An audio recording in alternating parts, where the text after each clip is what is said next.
Novak Djokovic s'est imposé en finale du tournoi de Bercy après un match très disputé face à Daniil Medvedev, 4-6, 6-3, 6-3. Le Serbe a pris sa revanche de l'US Open face à son plus dangereux adversaire des derniers mois. L'affiche entre les deux hommes est aujourd'hui la plus excitante que peut offrir le circuit ATP.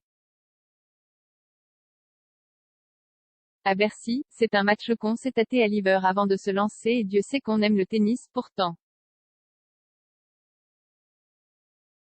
Mais voilà, c'est dur pour tout le monde de se faire à l'idée que Federer et Nadal sont bientôt à l'hospice et que le choc le plus affriolant du tennis aujourd'hui, c'est un duel entre Novak Djokovic, encore frais comme un gardon malgré ses 34 ans, et Daniil Medvedev, numéro 2 mondial et tourmenteur du Serbe à New York début septembre. Je savais qu'il voudrait une revanche, cette fois, cela a basculé en faveur de Novak. 3 petits riens, alors que le Russe semblait jouer à sa main dans le premier set. Lui-même n'a pas vraiment identifié de tournant dans la rencontre. Juste un Djoko de plus en plus précis sur le court. C'était un bon match de tennis contre un des meilleurs joueurs de l'histoire. Il a été plus fort que moi dans les moments clés. Je savais qu'il voudrait une revanche et j'ai rapidement senti qu'il voulait absolument gagner. Tout était réuni, en effet. Le souvenir douloureux de Flushing, un public largement acquis à sa cause, puisque toute la communauté serbe de Paris avait acheté ses places pour le dimanche et même la présence de ses 2 enfants, Stéphane et Tara, que Djokovic a embrassé fissa après la victoire. C'est la première fois que toute ma famille est réunie pour un de mes matchs en France et c'était une très belle sensation de l'avoir avec moi. On peut penser que le papa Gaga, comme n'importe quel papa, n'avait pas spécialement envie de perdre devant ces 2 petits monstres et qui sait, ça a peut-être aidé un peu, notamment dans un jeu très accroché à 5-3 dans le deuxième set.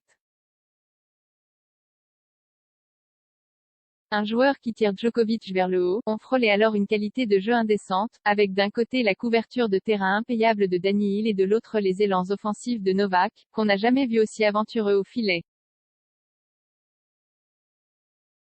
Ce qui est hyper riche dans ce match, c'est qu'on a vu que Novak Djokovic était obligé de sortir de sa filière alors que contre n'importe qui d'autre, quand il est fort du fond, il gagne, juge Arnaud Clément, qui a commenté la rencontre sur Eurosport. Là il rencontre un joueur qui le tire vers le haut, comme seul pouvait le faire Nadal, Federer, ou Murray. Le seul dans ce cas, alors que Tsitsipas, par exemple, n'a jamais vraiment semblé pouvoir plier la finale de Roland malgré 2 sets d'avance au printemps dernier. On voit que Medvedev est capable de rivaliser avec un grand Djokovic sur les grands matchs. Pour l'instant on n'avait pas vu les jeunes pouvoir le faire, lui le fait systématiquement. C'est officiellement le dauphin, celui qui pourrait le contester l'année prochaine.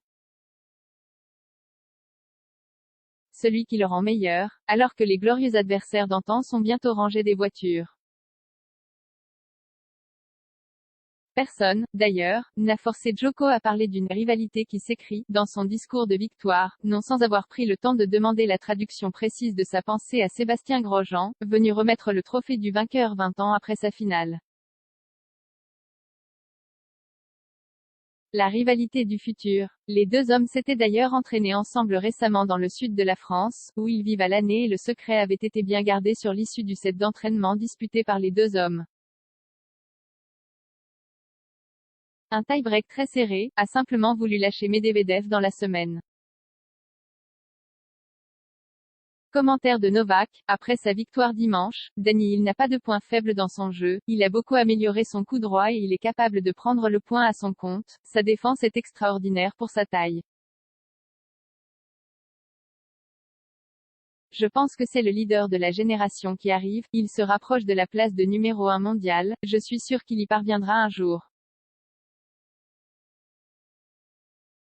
D'ici là, moi et quelques autres vont tenter de résister un peu. Le bilan des face-à-face après Bercy, 6 victoires à 4 pour Djokovic, reflète un rapport de force équilibré, le propre d'une rivalité capable de s'installer dans le temps et dans la rétine du public, même si à 34 ans, l'homme au 37 Master 1. 0-0-0, record absolu, est plus près de la fin que du début.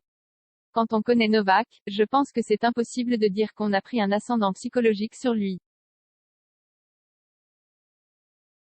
Je ne me pose pas de questions quand je le rencontre de savoir qui a l'avantage ou pas.